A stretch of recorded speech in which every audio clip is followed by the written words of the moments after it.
এই জন্য আল্লাহর ওলি শেখ সাদী রহমতুল্লাহ আলাইহি তিনি বায়াত লেখা শুরু করলেন। আমার নবীজির শানে আমি বায়াত রচনা করব, আমার নবীজির শানে আমি দরুদ শরীফ রচনা করব। দরুদ শরীফ রচনা করা শুরু করলেন। বালাগাল ওলা বিকামালিহি কাশাফাত দুজা বিজামানিহি হাসনাত জামিউ খিসালিহি। সুবহানাল্লাহ বলেন।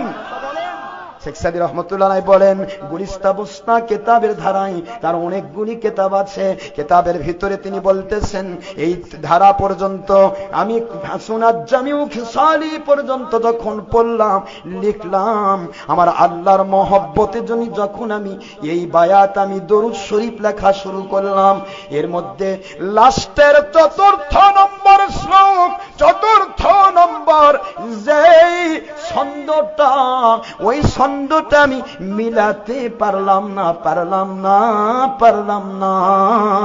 আমি অবস্থায় ঘুমিয়ে গেলাম। আমার আল্লাহ পাক রব্বুল আলামিন ওনার মহব্বতে আমি দরুদ শরীফ পড়তে পড়তে ঘুমিয়ে গেলাম।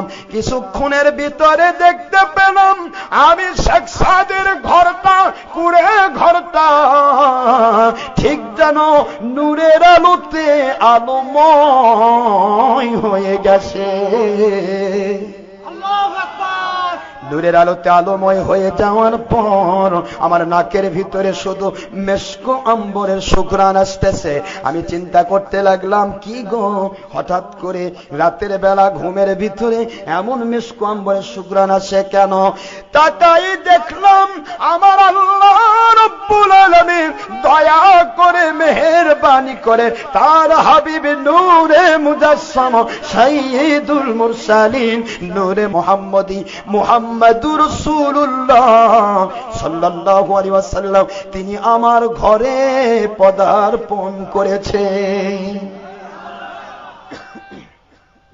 আমার নবী পাক সাল্লাল্লাহু আলাইহি ওয়াসাল্লাম বলতেছিলেন, ও শেখ সাদী রহমাতুল্লাহি আলাইহি, আপনি আল্লাহ পাকের দয়া দিয়ে কোরআন শরীফের ভাষাকে আপনি ফুটে তোলার জন্য আপনার নবীর উপরে মহব্বত করে আপনি দরুদের ছন্দ লেখা শুরু করেছেন। আমার আল্লাহর কুদরত এত বেশি খুশি হয়েছেন, এটা নবীর যুগ নয়, সাহাবীর যুগ নয়, তাবেঈর যুগ নয়, তাবেঈর যুগ নয়, আইম্মায়ে মুজতাহিদিনের যুগ নয়, শায়েরের দিন দুনিয়ার কবিদের যুগ। ওই যুগেও আপনি কবিত্বের ভাষায় যখন দরুদ শরীফ আপনি লিখেছেন, চতুর্থ শ্লোকটা আমার আল্লাহ পাক আপনার দ্বারা কমপ্লিট করবেন না।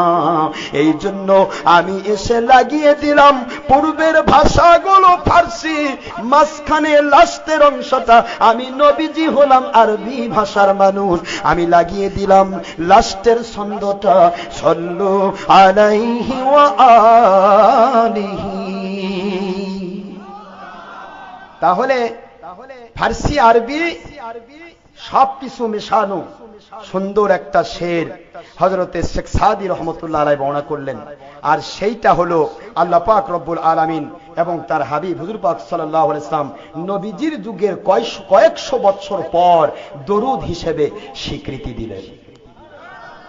বুঝে আসে নাকি আমার কথা? তাহলে সেটা যদি পড়া যায়, তাহলে নবীজির উপর দরুদ শরীফ পড়া যাবে না? কথা করছেন না কেন? এই জন্য পায়ে হাত দিয়ে বলবো, আমরা ফিতনা করব না।